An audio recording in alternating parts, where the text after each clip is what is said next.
কলাগাছের তন্তু দিয়ে plastic, carbon ও silicon পণ্যের বিকল্প হিসেবে ব্যবহারযোগ্য পরিবেশ বান্ধব পণ্য তৈরি করেছেন মৌলভীবাজারের এক ছাত্র।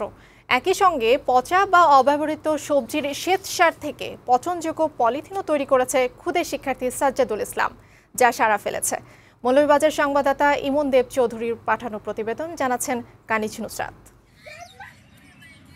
মৌলভীবাজারের শ্রীমঙ্গল সরকারি কলেজের শিক্ষার্থী সাজ্জাদুল ইসলামের আগ্রহ বিভিন্ন আবিষ্কারে।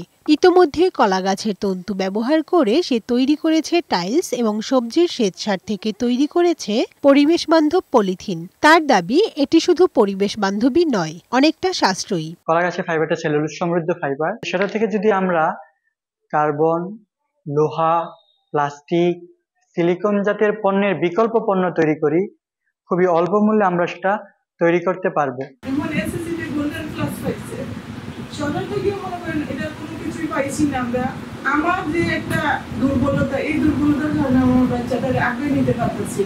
আবিষ্কারের দিকে তার মনোযোগ ছিল।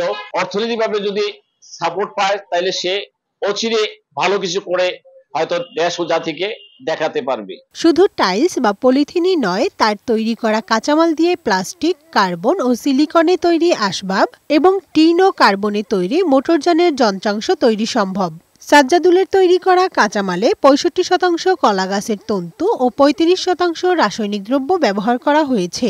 সে যে প্লাস্টিক তৈরি করেছেন কলা গাছের তন্তু থেকে, এটা পরিবেশের কোনো ক্ষতিকর উপাদান নয়। সবজির শ্বেতসার থেকে তৈরি পলিথিন মাটিতে 1 মাসে ও পানিতে 3 মাসে পচে যাবে, যা মাটির জন্য হবে জৈব সার ও পানিতে পরিণত হবে মৎস্য খাদ্যে। প্লাস্টিকের বিকল্প সে যেটা আবিষ্কার করতে যাচ্ছে, এটা আমরা মনে করি যে এটা যদি সফলভাবে সমাপ্ত হয়, প্লাস্টিকের যে হুমকি সেটা থেকে পরিবেশকে আমাদের রক্ষা করবে। সাজ্জাদুল জানালেন, কলাগাছ সহজলভ্য, তাই এটির ব্যবহারে গ্লাস ফাইবার ও কার্বন ফাইবারের ব্যবহার কমবে। পরিবেশের উপর অপচনশীল প্লাস্টিক ও পলিথিনের চাপও কমবে। সাজ্জাদ বঙ্গবন্ধু সৃজনশীল মেধা অন্বেষণ প্রতিযোগিতা 2024-এ মৌলভীবাজার জেলায় সেরা মেধাবী হিসেবে নির্বাচিত হয়েছে। ডেস্ক রিপোর্ট, বৈশাখী সংবাদ।